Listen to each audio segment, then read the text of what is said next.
Nimrud strode the high parapet of his castle, his black cloak streaming up behind him. His raven-black hair, shot through with streaks of white, like the lightning flashing among the black storm clouds he watched and reveled in, flew in wild disarray. Blow wind! Thunder roar! Lightning rend the heavens! I, Nimrud, command it! The sorcerer had no power over the storm. It was a pure thing of nature. Instead, he seemed to draw a strange vitality from its awesome force as he gazed out toward the bay where Piggins' ship lay at anchor. Nimrud could not see the ship. His castle was built upon the topmost peak of the highest of the rugged mountains, which rose out of the sea to form his forsaken island. The bay was a league or more away as the gull flew. The storm, spreading its anvil high into the atmosphere, flew on reckless wings in from the sea. Nimrud watched, his thin old body shaking in paroxysms of demented glee. His sinister features lifted upward toward the storm by the raking streaks of lightning. Loath to leave, Nimrud the necromancer turned and darted back into his chamber. Yorick! Yorick! Light the incense! I feel like following the storm!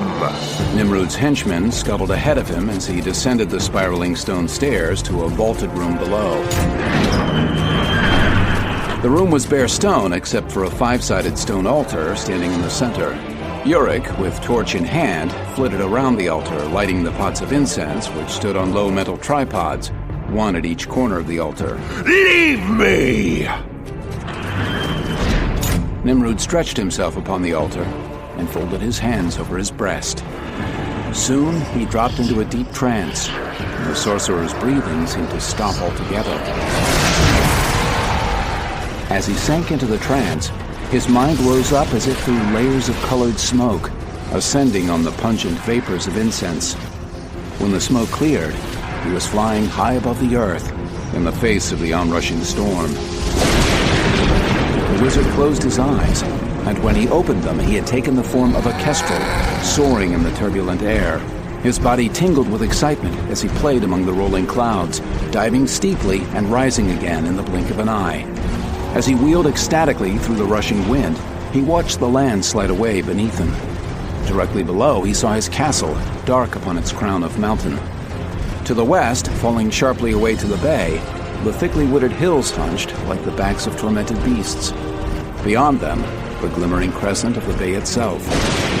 In a sudden blinding burst of lightning, his sharp kestrel's eyes spied something in the bay. I wonder what that might be. I will fly closer for a better look.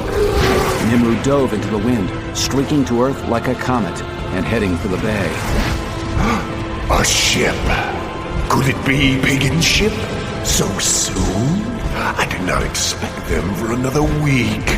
Then, hovering in the air above the bay, the wind whipping through his feathers, Nimrud saw far below a small boat break away from the side of the ship. Aha! My guests have arrived! With that, he flew back to the castle on the speed of the racing wind and swept into the vaulted chamber through an arrow loop in the wall. He alighted on the edge of the altar and became a wisp of gray smoke lingering in the air before dissolving above his own entranced form beneath.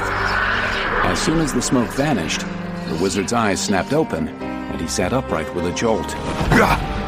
Yorick, come here at once! Where is that fool servant, Yorick? Nimrud met Yorick at the door. You called, wise one? Yes, Toad.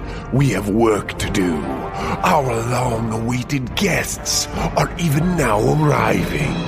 We must prepare to meet them. Call the guards. Assemble them before my throne. I will give them their instructions. Hurry now! No time to lose! Ha ha!